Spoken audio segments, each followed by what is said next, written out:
Pues le he puesto por título Dios, el que no miente, y la máxima autoridad sobre todo, y en específico hoy, sobre su iglesia y el orden de la iglesia. Pero hablemos brevemente de Tito. ¿Quién era Tito? Tito era un hombre griego. ¿Dónde se convirtió? Se convirtió en Antioquía de Siria a través de la predicación del apóstol Pablo. Pero ¿cómo le llama y cómo reconoce Pablo a Tito? Le llama hermano, entonces es un creyente. Le llama verdadero hijo en la común fe.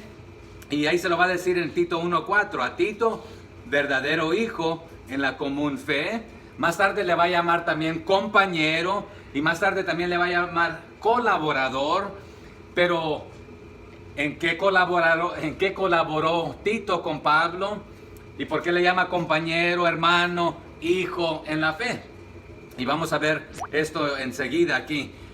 Pablo menciona más a Tito en la carta a los Corintios, más que en cualquier otro lugar en la Biblia. Entonces Tito se dedicó gran parte de su ministerio como colaborador de Pablo en la iglesia, entre los hermanos de Corintios, los corintos ahí. También Pablo lo menciona a los hermanos de Gálatas y también lo menciona en la carta a Timoteo. Entonces este hermano Tito es un hermano ejemplar aparentemente, dando ejemplo en colaborar, en ayudar, en estar dispuesto a hacer la obra del Señor. Pero más específicamente Pablo le va a encargar dos tareas específicas a Tito. Y son tareas muy difíciles, pero le tiene tanta confianza porque ha sido un hijo en la fe, un hermano, un colaborador, ha estado allí presente, ha sido fiel en este aspecto. Pero nos queda una pequeñita duda en la mente después de ver Tito. Allá por 2 de Timoteo 4:10, el apóstol Pablo comienza a mencionar: fulano se largó para allá, mengano se fue por allá. Y ahí en esa lista aparentemente aparece Tito. Pero no nos queda claro si Tito, el motivo que se fue a otra ciudad, fue para colaborar y ayudar y servir, o si al irse a esa ciudad, ahí fue donde desertó y abandonó. No lo sabemos. Y queda otra potencial solución ahí, que es ahí donde Pablo potencialmente lo llama a venir, a decir: ven a verme acá donde estoy. Pero vamos a intentar ver aquí la vida de Tito. Entonces fue compañero, fue colaborador, fue hijo en la fe, fue hermano de Pablo. Pero tanta era la confianza porque tenía cierta fidelidad de estar en su posición, estar haciendo su labor como compañero, que se le confió la misión, y no cualquiera, una misión delicada de poner ciertas cosas en orden en la iglesia. Pero ¿será que a veces la iglesia anda desordenada? Bueno, hay dos maneras de poner cosas en orden en la iglesia. Una de las maneras es cuando estamos viviendo desordenadamente, no en orden. Por ejemplo, usted ha escuchado la frase en hebreo, que a veces la usamos en español, la frase shalom. ¿La han escuchado? ¿Qué significa esta frase, esta palabra? Dios te bendiga, la paz. ¿Qué más? Literalmente se traduce como ¿cómo está tu paz? Y usted realmente, cuando usted está en Cristo Jesús, todo está bien, está tranquilo, está en paz, está seguro, está salvo. Entonces, pero cuando hay descontrol, hay una revoltura, uno no está en paz. Pero a veces en las iglesias no pueden estar en paz porque su guía, su maestro, su líder no es el Señor. Pero vivir desordenadamente, necesitamos poner todo en orden. Entonces cuando usted contesta a Shalom, lo que usted está diciendo realmente: todo está en orden, estoy en paz, todo está bien en este aspecto. Pero también está el aspecto de poner en orden cuando hay cosas que hacen falta.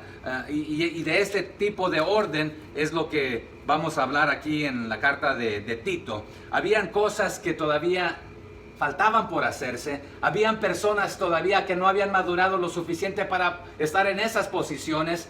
para poder llevar la carga hacia adelante. Entonces, esta es una misión delicada de poner en orden en la iglesia de Corinto y desarrollar también a otros líderes en la comunidad cristiana. Y es lo que vamos a ver que sucede en la isla de Creta. Ahí faltaban líderes que se pararan y dijeran, ¿sabe qué? A mí, yo me voy a poner, y no porque quiero un puesto, sino que estoy a la disposición para servir, para colaborar, para estar fielmente en mi puesto, en mi posición ahí. Y es lo que vamos a ver ahí en la isla de Creta, en Tito 1:5, que Pablo le va a decir a Tito, por este motivo, por esta razón, te dejé en Creta. ¿Para qué? Para que corrigieses lo deficiente. ¿Cuáles eran las deficiencias? No es de que andaban desordenadamente meramente, sino que faltaba que algunos dijeran, ¿sabe qué? Me voy a poner los zapatos, o estoy listo para trabajar, así que indíquenme qué es lo que tengo que hacer. Pero, como ya he mencionado, aparentemente a Tito se le dieron dos tareas difíciles, tanto en Corinto como en la isla de Creta. Pero ya mencioné, 2 Timoteo 4:10, que Tito se fue a Dalmacia. ¿Sería ahí donde invirtió el resto de su ministerio? Potencialmente. Y nuevamente, ¿sería ahí que cuando llegó se desanimó y tiró la toalla? Potencialmente. ¿Sería ahí donde se encontraba Tito cuando Pablo le escribe diciéndole de allá de una ciudad que se llamaba Nicópolis? Ahí quiero que nos encontremos, que hoy es la actual Albania. Quiero pasar tiempo ahí contigo en el invierno. Se lo va a mencionar ahí en el capítulo 3, verso 12. Pero ¿qué nos dice la tradición?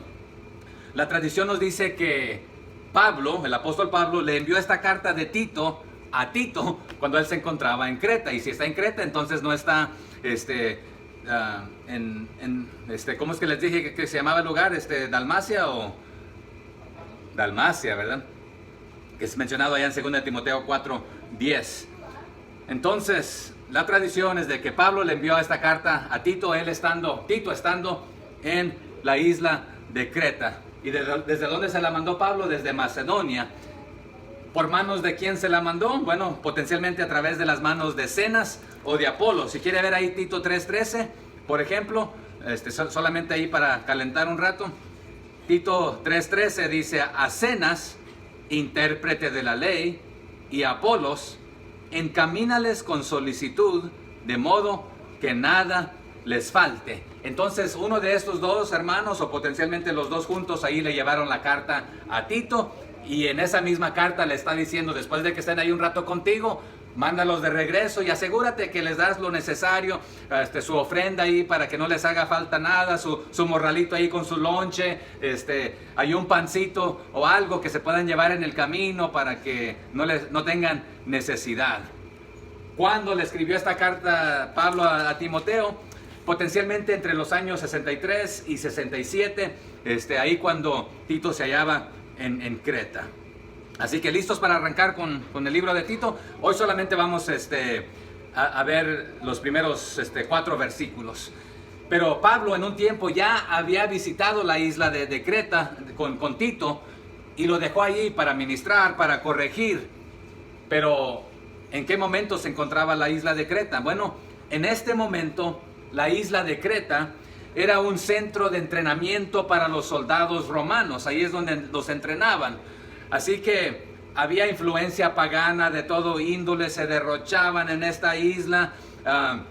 Y aunque era pequeña, la maldad de esta era grande. Pero muchos de estos estaban viniendo a los pies de Cristo. Por lo consiguiente, los nuevos creyentes, la iglesia que se estaba formando aquí, necesitaba un liderazgo sólido de hombres diciendo, ¿sabe qué? Voy a liderar, me voy a poner los pantalones y voy a liderar. Voy a hacer lo que se me pida, voy a servir. Pero a base de esta carta vamos a aprender que Pablo está instruyendo a Tito y le va a dar los requisitos o las cualidades, y no solamente de hombres, también de las mujeres. Pero ¿qué requisito deben llenar? ¿Cuáles cualidades Tito debe buscar en aquellas personas creyentes que le ayuden a liderar para que la iglesia esté en orden y pueda marchar con ganas hacia adelante? Sí, se requiere de responsabilidades, sí, se requiere de fidelidad también. Y vamos a aprender que también a Tito y a Timoteo Pablo les dice: encarga esto. ¿A quiénes? ¿A qué clase de personas? Idóneas, fieles, etcétera, que asuman responsabilidad en la iglesia. Va a hablar de ancianos, también aprendemos de las ancianas, de obispos, etcétera, en estas cartas de Pablo a Tito y a Timoteo. Pero ¿qué cualidades, qué requisitos hay que buscar en aquellas personas? Son los mismos que hoy podemos buscar en alguien. Para darle una posición o un puesto o una tarea a una persona hay que ver, ¿han mostrado fidelidad? ¿Están siendo fieles en lo poquito? Porque bíblicamente, ¿qué nos dice el Señor? El que es fiel en lo poco, ¿lo será dónde?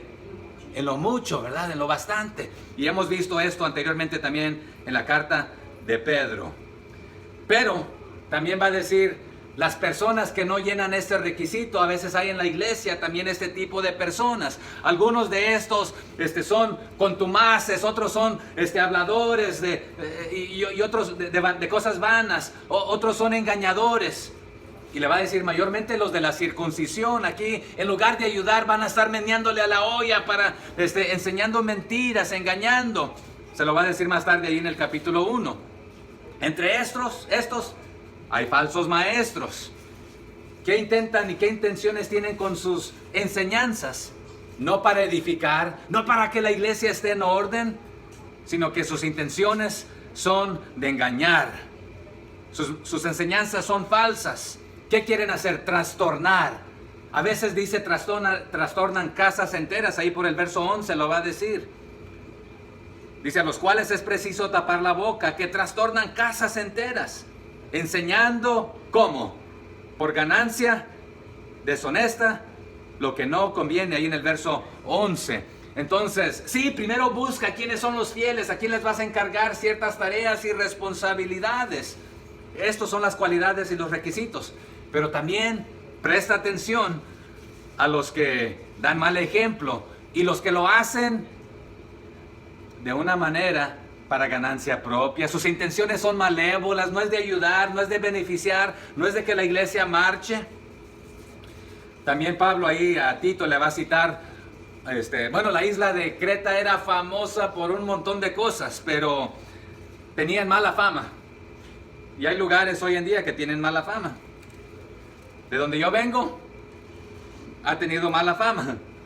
Ahí dice que todos son peleoneros. Hermana Angélica, usted ha escuchado, ¿verdad? Que todos son peleoneros. Si no traes tu machete, tu cuchillo, tu navaja, ¿qué traes? Tu retrocarga, tu pistola.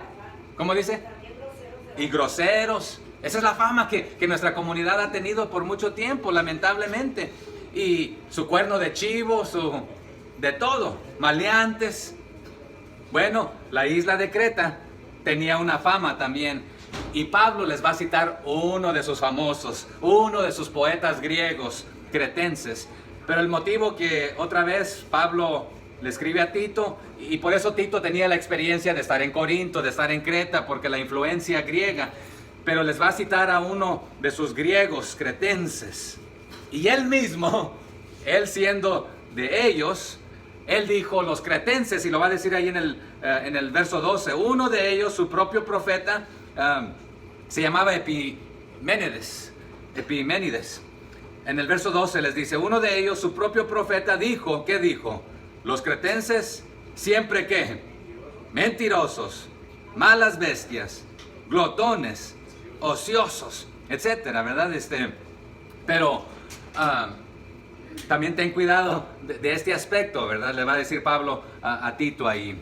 Y ya más tarde ahí el resto de la carta, Pablo le va a dar consejos pastorales a Tito. Entonces esto nos da a entender que Tito llegó a ser uno de los pastores en Corinto y en Creta, porque los consejos que le está dando son consejos pastorales y le va a animar a vivir de una manera ejemplar ante todo creyente, siendo ejemplo de los creyentes, para los creyentes y de los creyentes entre los no cristianos, para los cristianos y no cristianos.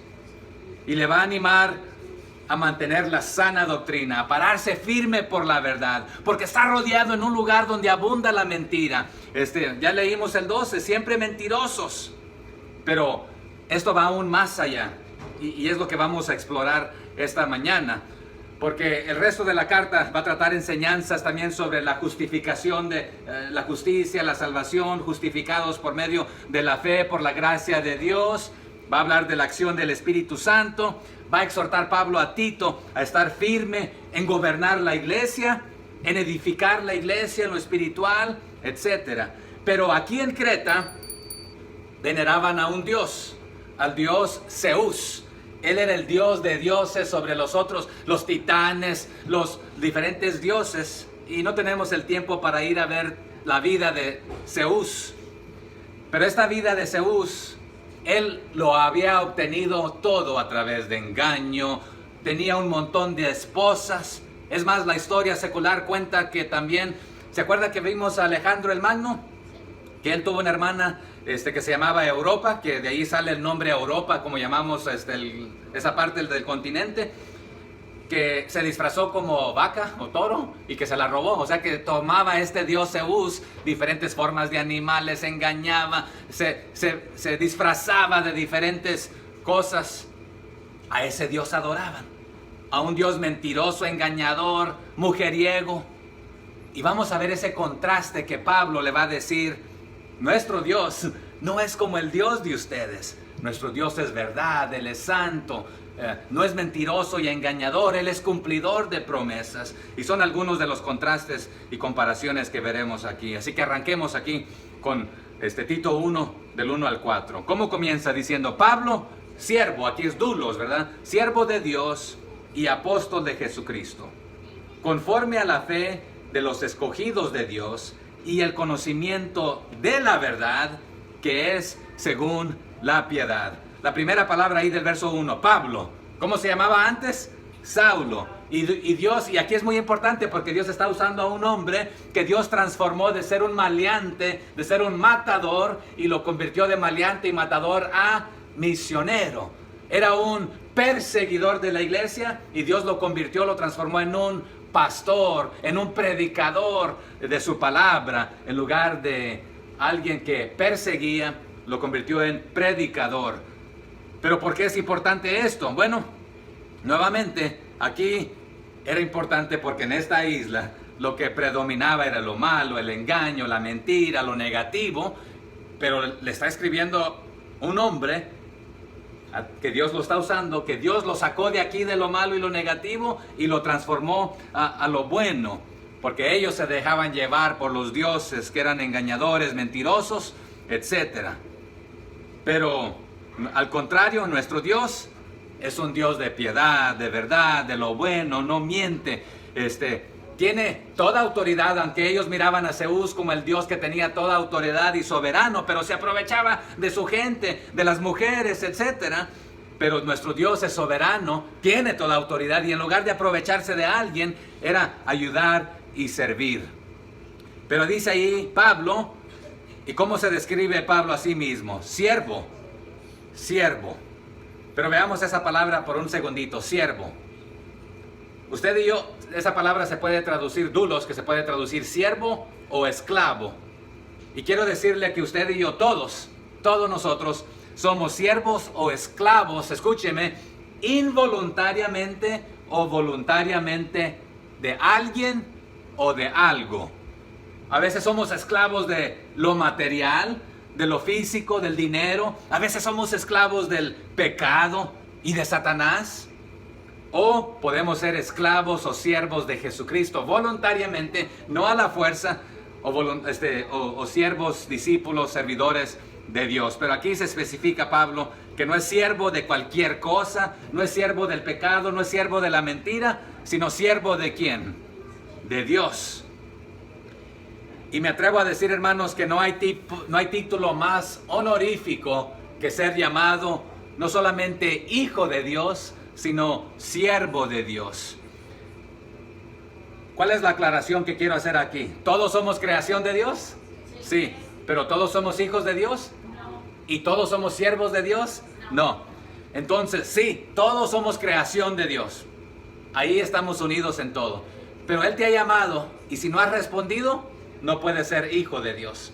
Pero después de que eres hijo de Dios, Él te llama a servir pero te lo pide voluntariamente, no a la fuerza como Zeus, que se aprovechaba ahí de todo, pero nosotros lo hacemos voluntariamente, de agradecimiento, no para pagarle, no para ganarnos la salvación, y no le servimos en el aspecto para que otra vez nos dé favores, sino porque Él se lo merece y es de agradecimiento, porque jamás podríamos pagarle nosotros a Él lo que Él ha hecho por nosotros. Así que, ¿todos creación? Sí. ¿Todos hijos? No. Y todos siervos, no.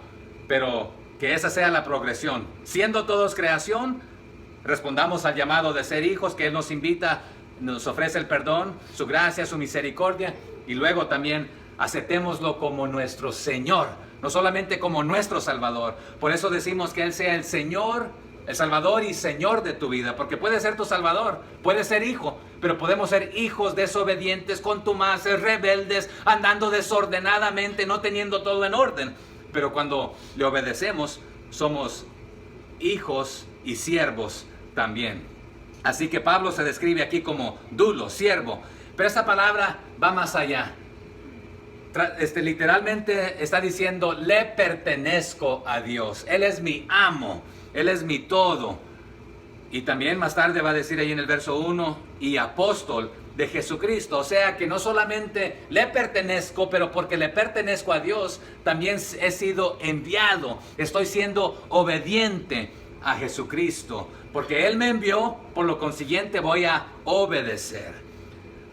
Pablo a los de Roma, allá en Romanos 1:1, también él dice ser siervo de Jesucristo, llamado a ser apóstol.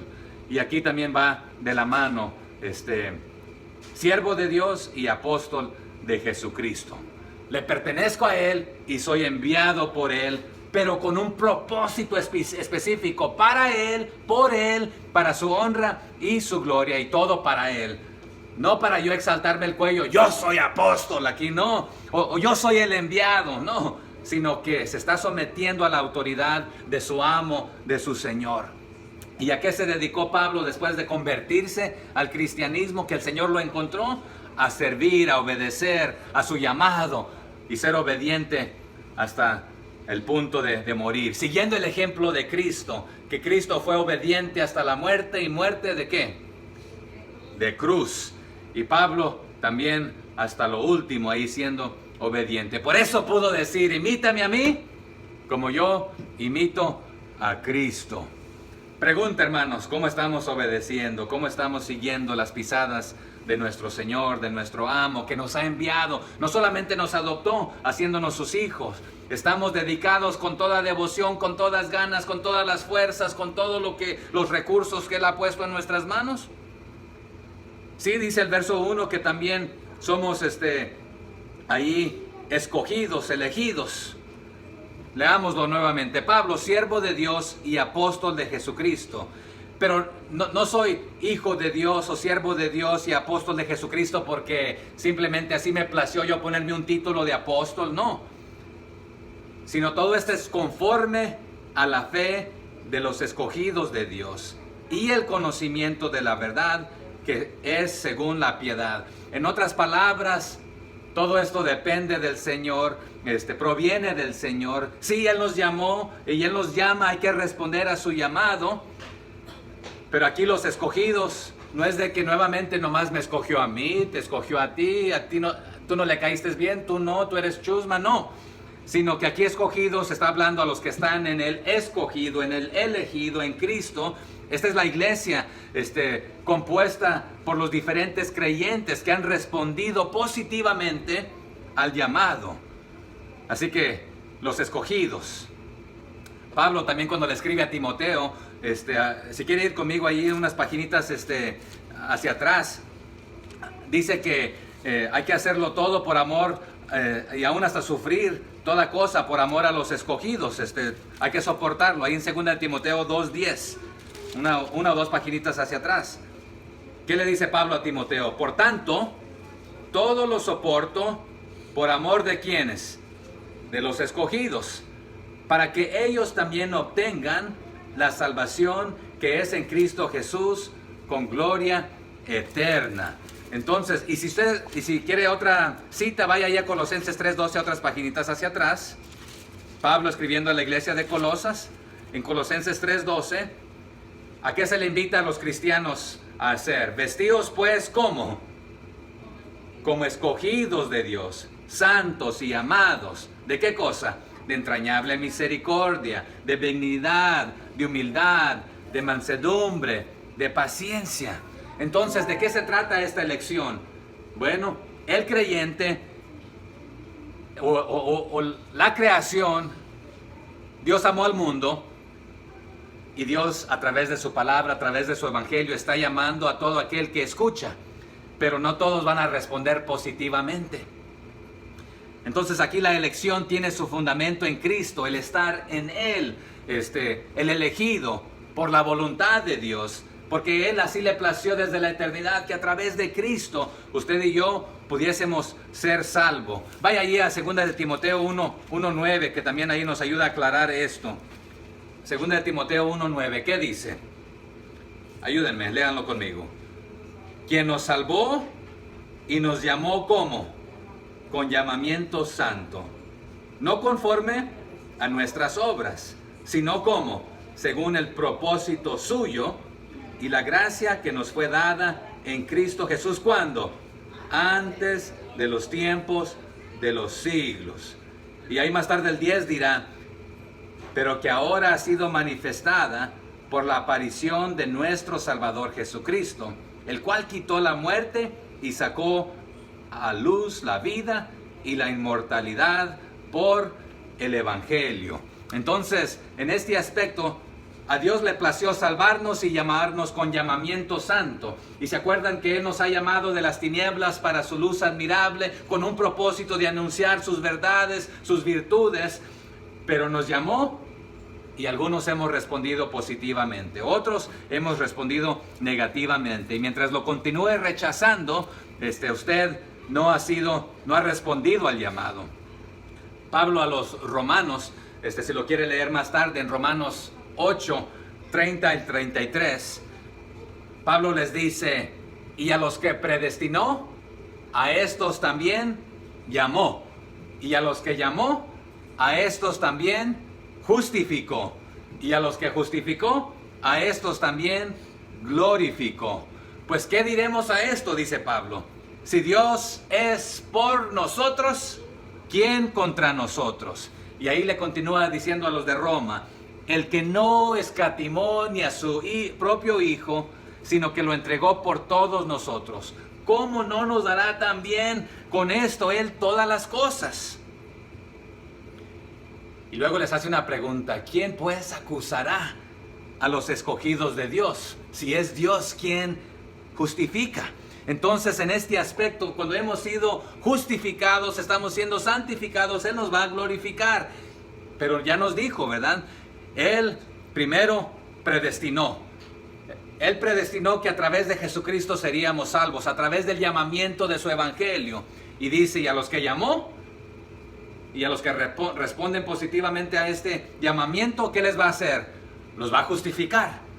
Y a los que justifica, también los va a glorificar un día, ¿verdad? En este aspecto. Y si ya fuiste justificado, nada ni nadie te puede hacer nada en cuanto a tu salvación. No la puedes perder porque Él hizo este trabajo en ti. Entonces, por lo consiguiente, estás seguro y a salvo en sus manos. Ni nada. Y más, ahí también en Romanos les dice, ni lo alto, ni lo bajo, ni lo profundo, ni ninguna otra cosa nos podrá separar ¿de qué cosa?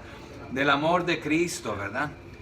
Pero Pablo también a los de Éfeso, en Efesios 1:4 les dice, según nos escogió en Él.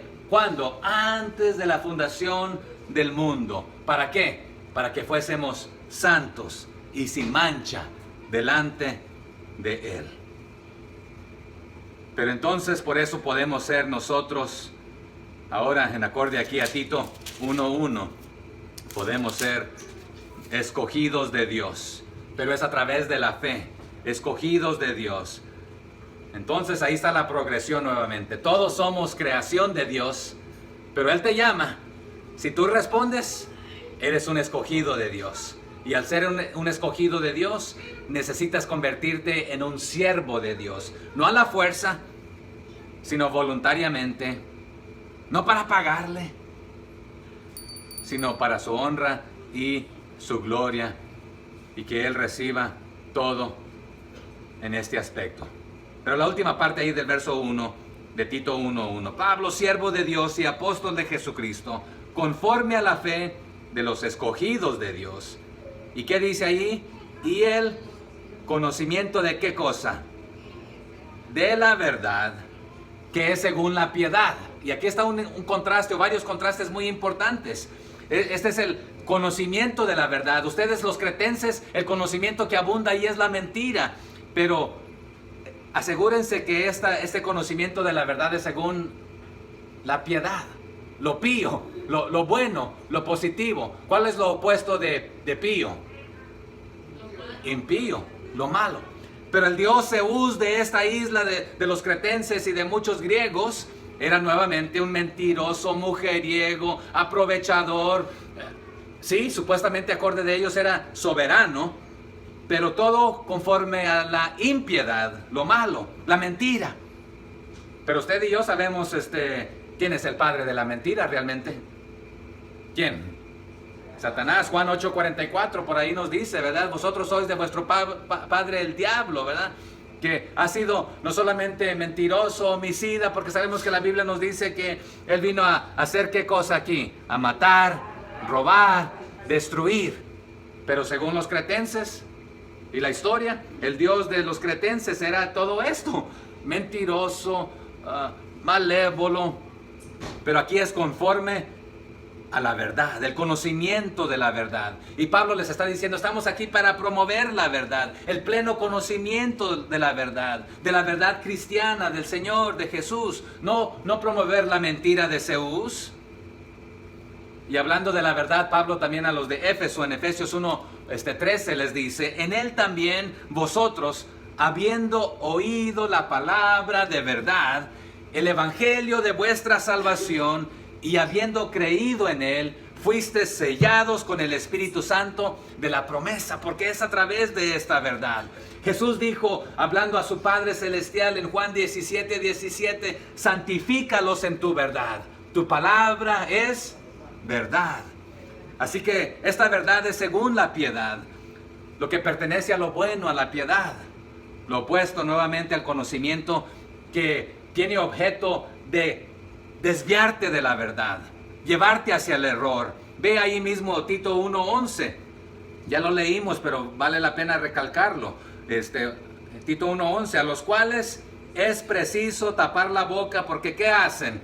Trastornan casas enteras. ¿Y qué enseñan? ¿Y por qué lo enseñan? Enseñan por ganancia deshonesta. ¿Qué cosa? ¿La verdad de Dios? Lo que les conviene a ellos, no la verdad. Lo disfrazan como verdad, pero es para ganancia propia. Y sáltese ahí al 1:16. ¿Qué dice Tito 1:16? Profesan conocer a Dios, supuestamente con sus palabras lo dicen, pero con los hechos que hacen, lo niegan. Nosotros le llamamos hoy en día a esto, ¿qué cosa? Hipócritas. Y Jesús a los religiosos que hacían esto les dijo, sepulcros blanqueados, hipócritas. Pero con los hechos lo niegan, siendo, no dice haciendo, sino siendo abominables y rebeldes, reprobados en cuanto a qué cosa, a toda buena obra. Aparentemente hacen lo bueno, pero son reprobados, caen cortos. Pero les he hablado de este triángulo, que aquí en la esquina de arriba está la cabeza, el conocer. En esta esquina está el ser. Y acá está el hacer, en la otra esquina de este triángulo. Usted y yo somos tripartitos. Aquí está la diferencia. El conocer, el ser y el hacer. El conocer en la cabeza informa, se lo estoy dando con Cés para que lo recuerde. En la cabeza está el conocer y ahí están sus convicciones. Lo que usted conoce, lo que usted sabe, le informa sus convicciones. En el ser está su corazón. Y ahí está su carácter, lo que usted verdaderamente es. Cuando nadie lo ve, supuestamente, porque Dios lo ve todo, ¿verdad? Cuando no está el pastor, cuando no está el hermano, lo que usted hace, lo que yo hago, lo que hacemos, cuando nadie nos está viendo, eso es lo que verdaderamente somos. Pero somos lo que somos basado en lo que conocemos, porque lo que conocemos en la cabeza informa nuestras convicciones y de ahí pasa a nuestro corazón y eso forma nuestro carácter. Pero lo que somos, eso es lo que hacemos. Tu carácter, tus convicciones y tu carácter informa tu conducta, lo que haces. Entonces aquí está convicciones, carácter, conducta. Ahí con la C para que les rime también, ¿verdad? En la cabeza, en el corazón, y aquí le nombramos comportamiento con la C también para que les combine. En inglés diríamos head, heart, hands, con H's, cabeza, corazón, acciones, ¿verdad? Tus manos, lo que haces.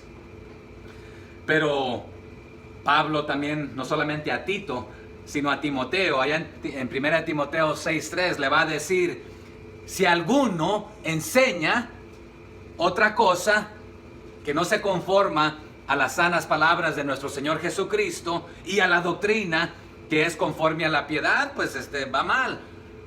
Le va a decir Pablo a Timoteo que no es conforme a la piedad. Pero la diferencia, hemos hablado de este triángulo.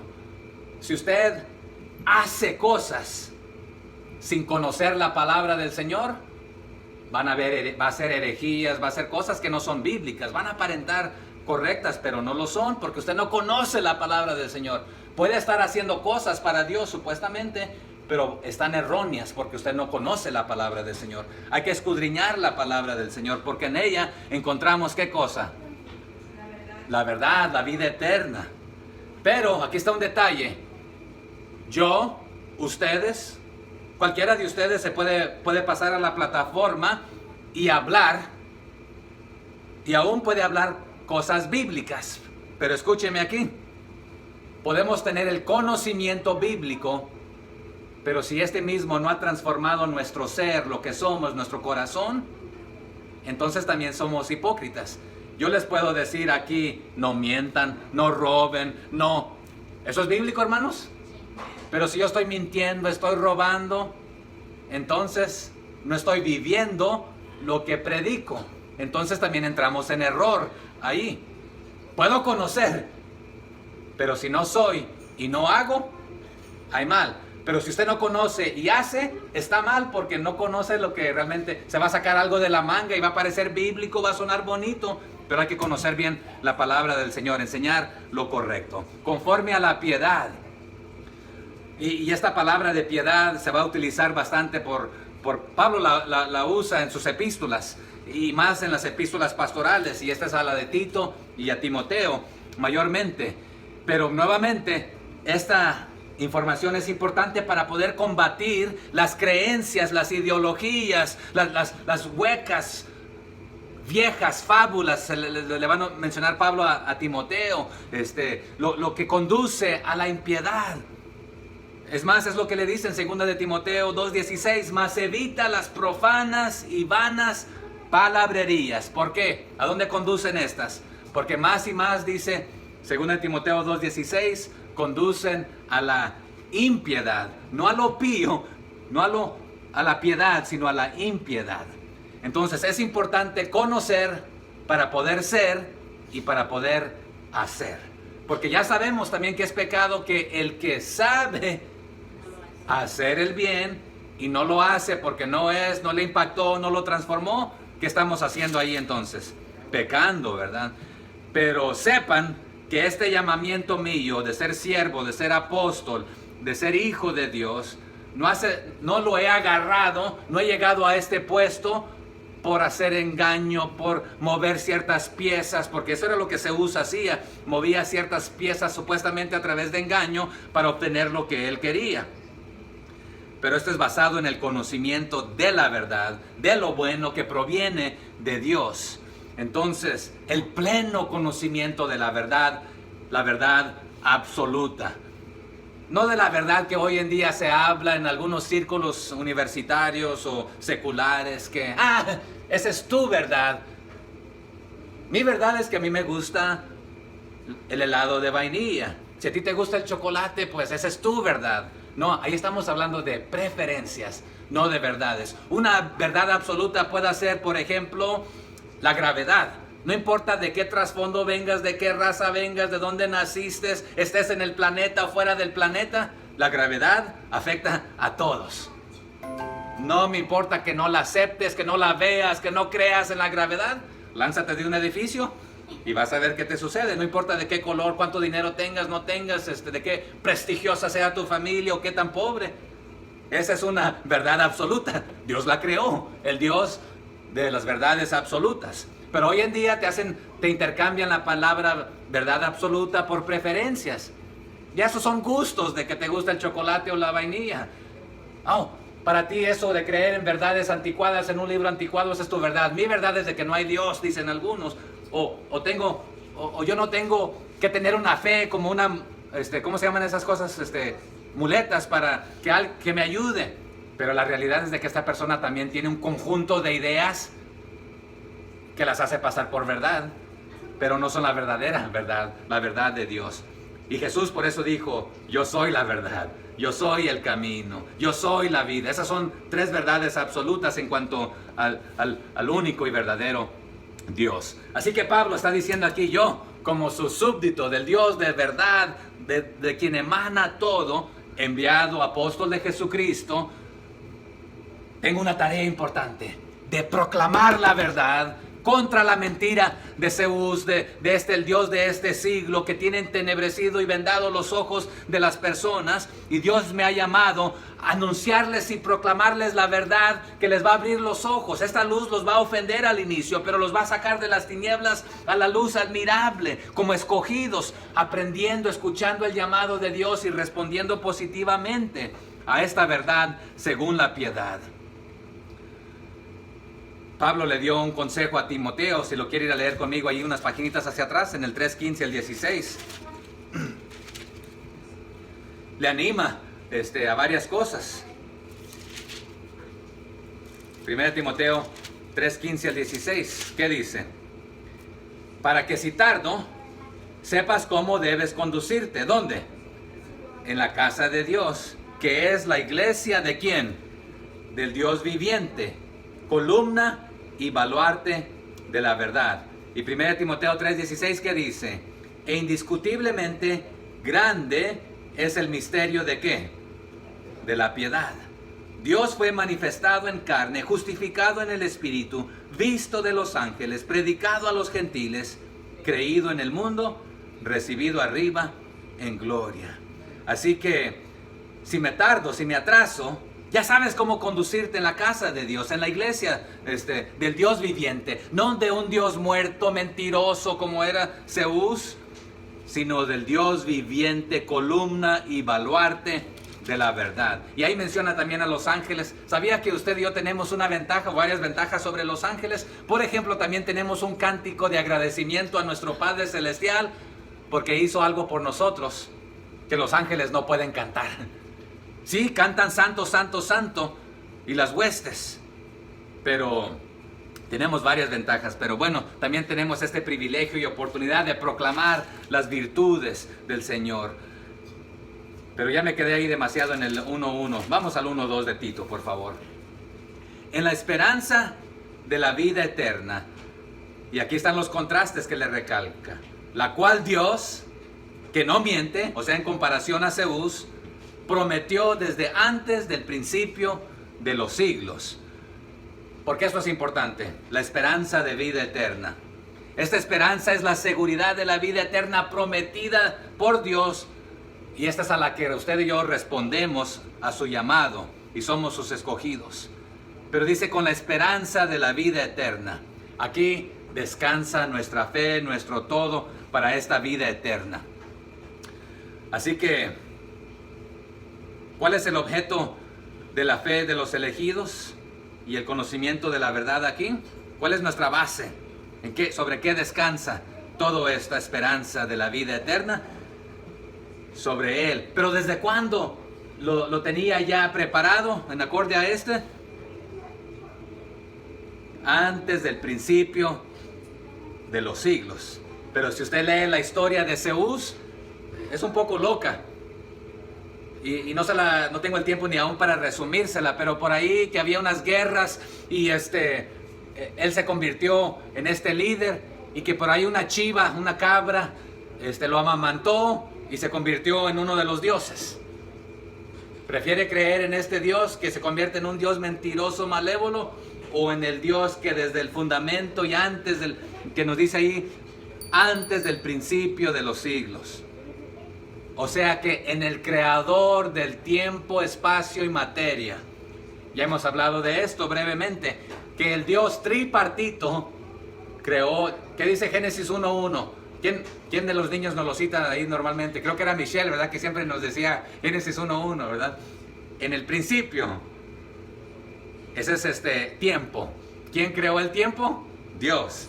El tiempo es tripartito, pasado, presente y futuro, porque Él es el mismo ayer, hoy y por los siglos, ¿verdad? En el principio creó Dios los cielos. Ahí está el firmamento, el espacio, ¿verdad? Que es tripartito, se puede medir. Es alto, alto y profundo, ancho, ¿verdad? Y se puede la largura, pero nada ni nadie, ni lo profundo, ni lo alto, ni nada nos puede separar, ¿verdad? Del amor de Dios. Y también el Dios tripartito en el principio creó Dios los cielos y la tierra. Esta es la materia. Y la materia es tripartita porque está en sólido, en gas, líquido y gaseoso. Sí, entonces sólido, líquido y gaseoso, el proceso ¿verdad? Sí existen otros procesos entre medio de estos tres, pero son tres ahí. Entonces, aquí lo que está diciendo al final del 2, antes de los principios de los siglos. O sea que Dios ya tenía este plan aún antes de que Él hiciera la materia, el tiempo, el espacio, los tiempos, ¿verdad? Porque Él opera fuera del tiempo. Y luego también nos hizo a nosotros, que somos tripartitos. ¿Somos qué? Cuerpo, alma y espíritu. Nuestra alma es tripartita, mente, voluntad y emociones. O sea que nos hizo a su imagen. Dios Padre, Dios Hijo, Dios Espíritu Santo. Pero aquí hablando de la vida eterna se refiere tanto a una nueva calidad de la vida en este mundo mientras estamos aquí en la tierra. ¿Cuál es la vida que el Señor nos ofrece aquí? La vida abundante. ¿Pero está hablando simplemente o solamente o está hablando y refiriéndose a lo material? No, la vida abundante que Él ofrece, que cuando usted está en Él, tenga o no tenga, usted puede estar contento. Es más, el apóstol Pablo nos anima a conocer el arte del contentamiento. ¿Cuándo lo dijo Pablo esto? Allá en Filipenses capítulo 4, que muchos citan. 4, ¿qué es? 13. Todo lo puedo en Cristo que me fortalece. Pero ¿cuándo lo dijo Pablo? Dijo, he aprendido a tener y a no tener, a pasar hambres, a tener abundancia, a pasar fríos, a estar cubierto, ¿verdad? O sea que lo que Él está diciendo, tenga o no tenga, la esté pasando bien, la esté pasando difícil, esté sufriendo o esté gozando, he aprendido a depender del Señor. Esa fue la misma tarea que le dio el Señor a los apóstoles, a los discípulos. Al inicio les dijo, váyanse por aquí 2 y 2, llévense su bastón ahí, llévense su mochilita, su morralito, su bolsita con su lonchecito, con su dinerito, sus moneditas ahí, para que cuando tengan hambre ahí se compren algo. Pero a la siguiente les dice, esta vez no se lleven nada. ¿Y qué les pregunta después? ¿Cuándo les hizo falta algo? ¿Sabes qué?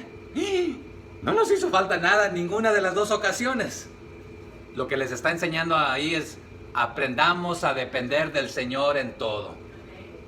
Pero hermano, tampoco quiere decir que si dependemos del Señor, que no vamos a pasar dificultades. Porque ya Pablo nos dijo, aprendí a tener hambre, a estar desnudo, a tener frío, a tener necesidad.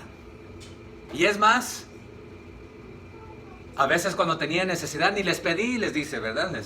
Pero lo hice porque no quería que esto fuera estorbo, que, ya nos está pidiendo el hermano Pablo, y que esto fuera una piedra de tropiezo para que ustedes no creyeran. Así que esta vida eterna se refiere tanto a una nueva calidad de vida en este mundo, la vida abundante, que es la que el Señor ofrece, que usted puede estar en paz, tranquilo, en orden, sabiendo que su vida depende del Señor. Si le permite morir de hambre, pues gloria a Dios, se va directamente al cielo. Si le permite morir por testificar y discipular, etcétera, gloria a Dios, se va a su presencia. Por eso Pablo pudo decir, ¿verdad? Para mí, el morir y el vivir, ¿cómo lo dijo? Ayúdenme. Gano de las dos maneras. Si me deja aquí el Señor, gloria a Dios, sigo sirviéndole. Y si me lleva, gloria a Dios, estoy en su presencia, ¿verdad? Pero también está hablando de esa vida eterna, cuando finalmente estaremos y le veremos cara a cara, tal y como Él es. Así que el Dios cumplidor de promesas ha prometido que estoy a salvo, estoy en paz, todo va a estar en orden cuando estoy con Él. Jesús dijo esto en Juan 10:10, hablando del ladrón. Dice, ladrón no viene sino para hurtar, matar y destruir. Pero Jesús hablando dijo, pero yo he venido para que tengan vida y para que la tengan ¿cómo? En abundancia. Esta es la vida que Él ofrece. Pero no lo interpretemos que se refiere a tener hartas o muchas cosas y cosas materiales, sino tener una vida de calidad en el sentido que estamos en paz, tranquilos, venga lo que venga, nos hagan lo que nos hagan. Estamos en las manos de nuestro Salvador. Y si nos recoge, gloria a Dios. Porque aunque andemos por valle de sombra de muerte, no temeremos. ¿Por qué?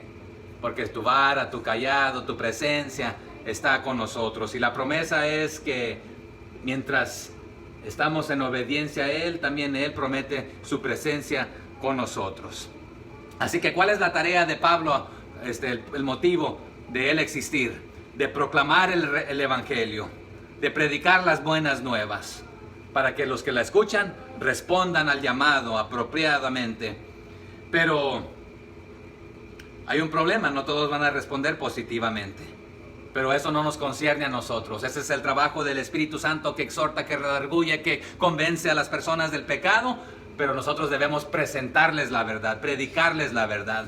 Entonces, esta vida eterna, nuevamente, cuando le aceptas y has sido justificado, ya eres salvo, ya es una garantía. Cuando estás siendo santificado es una garantía y serás glorificado un día. Así que esa es la esperanza de la vida eterna, hermanos. No es vida hasta que peques, no es vida hasta que ya dejes de ir a la iglesia, sino que es vida para siempre, vida eterna. ¿La podemos perder, hermanos? No, ¿por qué no? Porque tenemos su promesa, su garantía, y proviene de Él. Y Él dijo, las ovejas, Padre, que tú me has dado, nada ni nadie las puede arrebatar de mi mano, están seguras y a salvo y están sellados con el Espíritu Santo, el Espíritu de promesa. Así que Él es verdad, Él cumple la verdad, cumplidor de promesas. Y nosotros los que hemos respondido a este llamado, entonces hemos llegado al pleno conocimiento de la verdad, la esperanza de la vida eterna. Allí en Tito 2:13 lo dice de esta manera, aguardando, ¿qué cosa? Ahí en Tito 2:13, la esperanza bienaventurada y la manifestación gloriosa de nuestro gran Dios y Salvador Jesucristo. Lea Tito 3:7, ¿cómo lo dice? Para que justificados por su gracia, viniésemos a ser, ¿qué cosa? Herederos, conforme a la esperanza de la vida eterna. Y si usted lo quiere leer, está por todas partes, en Hechos 23:16, en Hechos 24:15, en Hechos 20:20, etc. Pero hermanos, Dios no puede mentir. Vaya ahí a Romanos 3:4 brevemente. Y alguien más que me busque Hebreos 6:18 para ahorrar tiempo ahí. Romanos 3:4, ¿qué dice? Ajá. Amén. De ninguna manera, antes bien, sea Dios veraz. Porque había una serie de preguntas anteriormente a esto, ¿verdad? Y todo hombre mentiroso, como está escrito, para que sea justificado en tus palabras y venzas cuando fueres juzgado. Y Hebreos 6:18, ¿qué dice?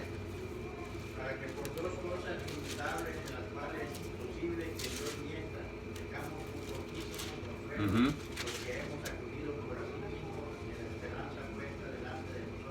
Amén. Gracias, hermano. Hay dos cosas inmutables, ¿verdad?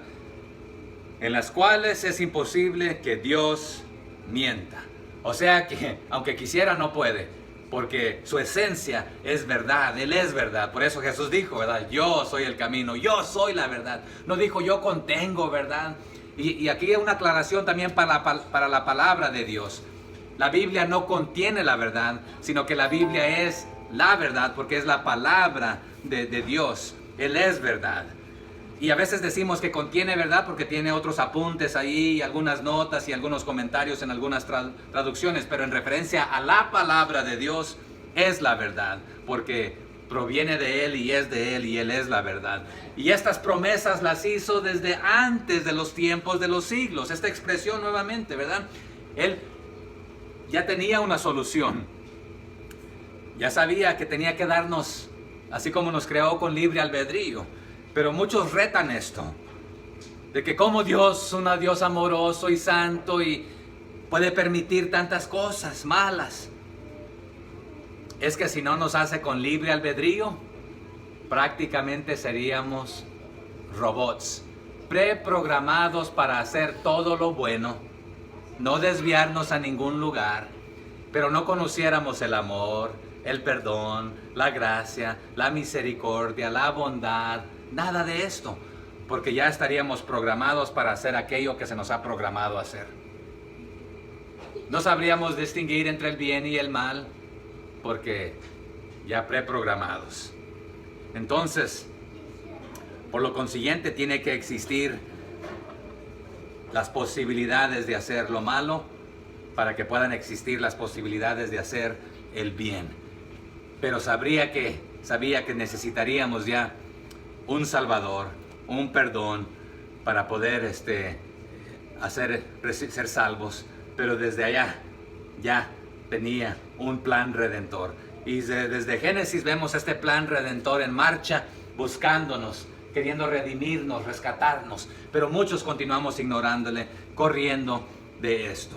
Y gracias a Dios, hermanos, que Dios, nuestro Dios, no miente, como los dioses mentirosos de Creta y de otros lugares.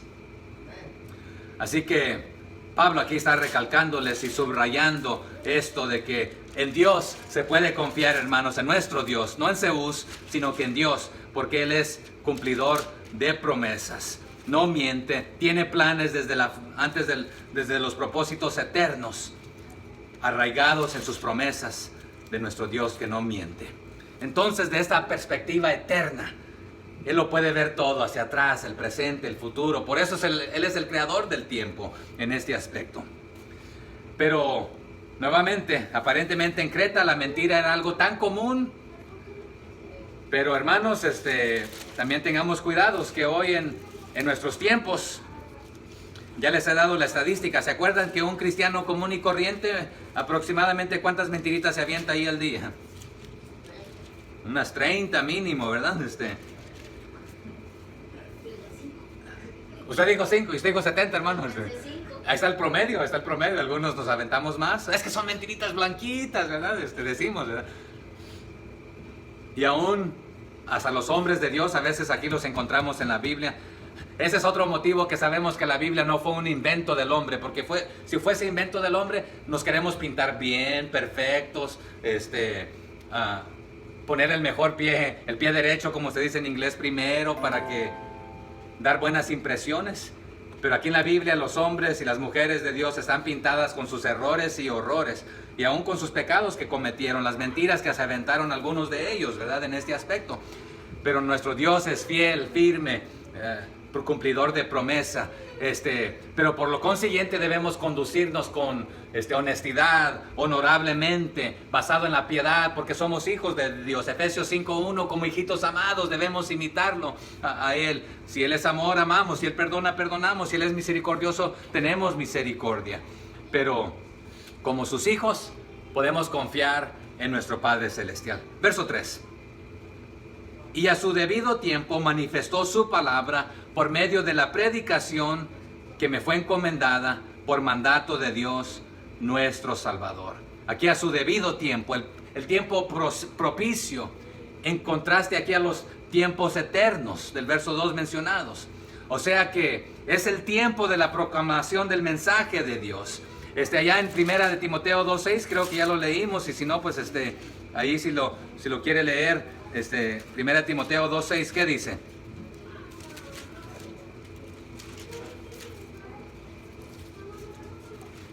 El cual se dio a sí mismo en rescate por todos, de lo cual se dio testimonio, ¿cuándo? A su debido tiempo. O sea que, ¿se acuerdan qué sucedió en el tiempo? También Juan, por ejemplo, ¿qué nos dice? Juan 1:1. En el principio, ¿cómo va? No en el principio creó Dios los cielos y la tierra. Por ahí lo escuché, pero no lo dijeron muy fuerte. Era el verbo. ¿Y el verbo? Era Dios. Entonces, en ese tiempo, o sea que el creador del tiempo, que ha existido por toda la eternidad y existirá por toda la eternidad, se injertó en el tiempo mismo que Él creó, interrumpió este tiempo y se hizo carne en la persona de Jesucristo en este aspecto. Entonces, por lo consiguiente, Pablo lo que le está diciendo a Tito: a mí me concierne predicar, divulgar las buenas nuevas del Evangelio de Jesucristo, las noticias de Dios en acción, convirtiéndose en hombre, en persona, en la persona de Jesucristo, en sus tiempos, a su tiempo, en sus sazones propias, la sazón apta, la fijada por Dios. ¿Quién sabe los tiempos de Dios, hermanos? Nadie. ¿Sabemos cuándo va a regresar? No. Pero Él elige y Él decide cuándo va a manifestar o revelarse en ciertos aspectos. Entonces Él prorrumpió ahí en la historia y dijo: en estas fechas voy a venir a la tierra. Hace ya más de 2000 años atrás. Pero 4000 años, 6000 años hacia atrás, se miraba hacia el frente cuando Él vendría. Ahora estamos a 2000 años de este lado. Es más, cuando usted suma las genealogías que encontramos ahí en los evangelios, y usted suma, prácticamente es donde ahí se obtienen las teorías de una tierra joven, en el sentido, porque hay muchos que dicen que este planeta tiene miles y millones y billones de años. Y es lo que dicen algunos de los científicos. Pero escúcheme, dicen que no pueden creer en un libro anticuado, viejo, que tiene más de 2000 años. Pero en sus libros científicos, que fueron creados después de la Biblia, dicen ellos que el planeta tiene miles y millones de años. ¿No se están contradiciendo? ¿Estuvieron ellos presentes ahí para ver que el planeta existe más de este tiempo? Pero lo acertan que es así. Pero no pueden creer en algo que es más anticuado, supuestamente, la Biblia. Donde cabe, ¿verdad? Pero Dios manifestó su promesa, que la tenía guardada para estos tiempos. La vida eterna, y esta promesa es la vida eterna, hablando de Jesucristo mismo.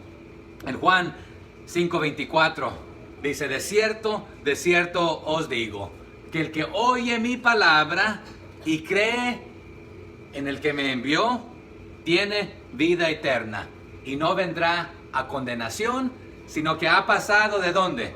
De muerte a vida. Y no es cualquier vida, vida eterna, vida abundante, ¿verdad? También más tarde, el mismo Juan, en Juan 6:63 dice: el Espíritu es el que da vida, la carne para nada aprovecha. Las palabras que yo os he hablado son espíritu y son vida, dice Jesús. Pero ya citamos Juan 14:6. ¿Qué dice? Ayúdenme a citarlo. Jesús dijo: yo soy el camino, la verdad y la vida, y nadie viene al Padre si no es por mí. Y más tarde en Juan 17:3 dice: y esta es la vida eterna, que te conozcan a ti. ¿A quién? Al único Dios verdadero, y a Jesucristo, a quien tú has enviado. Y por eso ya le cité Juan 17:17, que dice: tu palabra es verdad, santifícalos en tu verdad, tu palabra es verdad. Esta era la predicación del apóstol Pablo, a Jesucristo, el Evangelio, la verdad.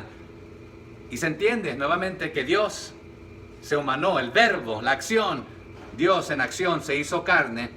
Este es el Evangelio, Jesucristo, esta es la promesa, esta es la palabra. Eso es lo que la palabra significa, verbo, refiriéndose a Jesucristo. Y por lo consiguiente Pablo dice, voy a predicar,